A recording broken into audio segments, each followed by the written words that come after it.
And as you've been engaged yourself as a professor in theological higher education, you've witnessed, no doubt, many different trends and trajectories, some that have come and gone, and others that are seemingly here to stay. How would you describe the health in general of theological higher education? And I'm speaking of evangelical or conservative theological higher education. It's better now than it was 20 years ago. Well, that's a bit sweeping, but I would still say that.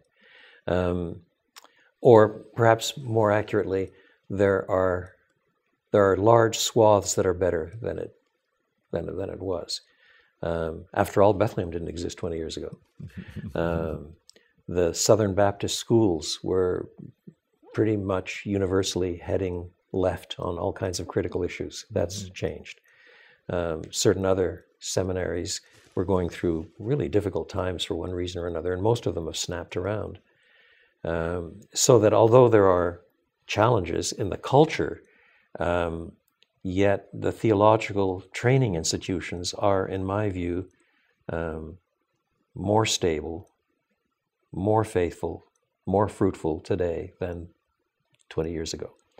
Now, that doesn't mean there are no dangers today. There are new sets of challenges and so on, but I'm more optimistic now on the educational front than I was 20 years ago. And it's partly because of the different waves of students that have come through too.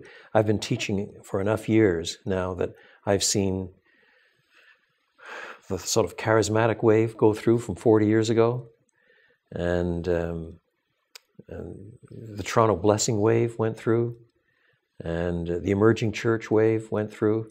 The emerging church wave came along and said, in effect, shove over, you guys, we'll show you how it's done.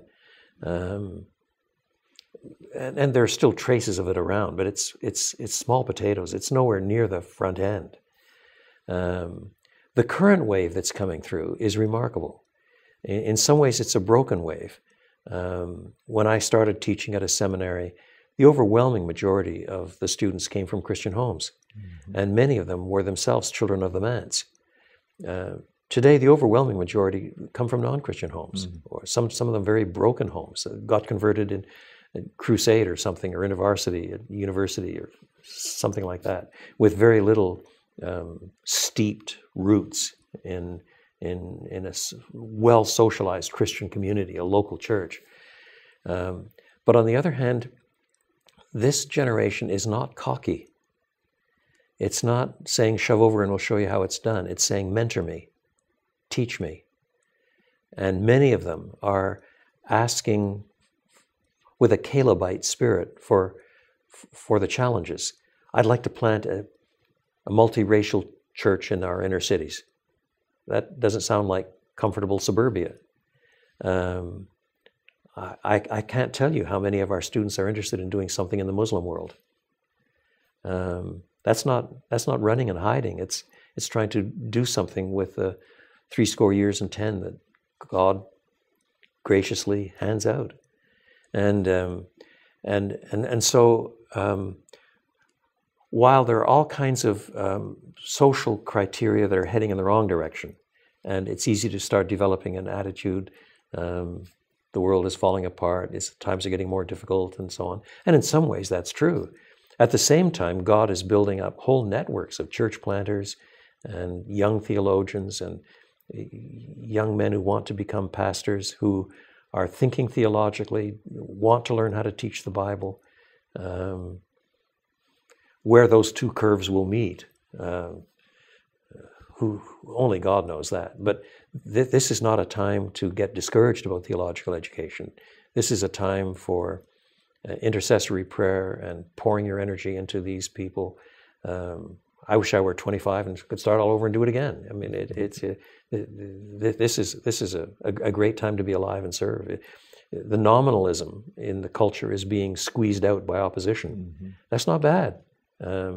It begins to make it a little clear who's a Christian and who's not, and how you can tell. And so that all of these things will engender debates, and they're sometimes painful, and people sometimes come down on the wrong side of this or that. But they're signs of health. They're signs of of forced discernment. I think it's a great time to be alive. And do you see any major changes coming, say, in the next 20 years or so with regard to the way theological education has been done and the way it might be done in the future? It's becoming, the delivery systems are becoming more diverse, with both good results and bad results. Standard sit-in-a-classroom seminaries will continue. But there's more that's being done in the digital world with both good results and bad results. We went through a stage, it's still around to some extent, but it's not as popular as it was, where the really large churches, the mega churches, were sort of training their own guys. Some of that became really sloppy. And so there is a recognition that there has to be some formal training in the languages and rigor and exegesis, historical theology, pastoral theology, and so on, that is beyond what most local churches can handle. And so some, like Bethlehem, started a school itself, but that is also a reflection of the fact that the schools are needed. We're not on the American frontier in the 1740s, where a lot of theological training was done precisely in the context of a local church, in a kind of mentoring from minister to apprentice. So there are going to be more and more diverse delivery systems. Things pitched for people, immigrants perhaps, who have limited access to English, and some immigrants come in from lower standards of education, and so on. There's going to be a multiplicity of forms of education. That doesn't frighten me. That to me is encouraging. There is a sense in which well-trained seminary graduates ought to be, at one level, working themselves out of a job as they create institutions and structures and training for more people. So we have to be wise and discerning about these things. There's another potential turning point down the road. In Illinois, because there's a standoff between the legislature and the governor, we're not getting any of the funds. No tertiary education establishment is getting any of the funds that are promised. So this is leading some universities not only to be digging into their reserves, but to be talking about sacking whole departments and having to close and this sort of thing.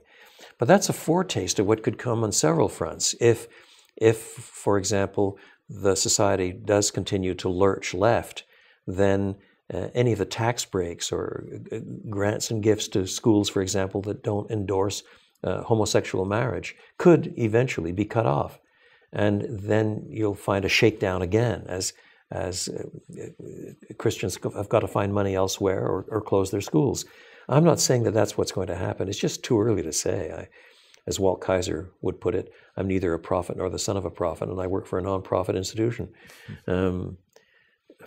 So I don't know that's what's going to happen, but we're getting a taste of something for slightly different reasons in Illinois that is causing shakedowns and thinking through finances and how you do things. And that could become a much more serious business in the future. The federal government is becoming more and more intrusive. And it's partly because tertiary educational institutions have sometimes been lazier and lazier and less disciplined.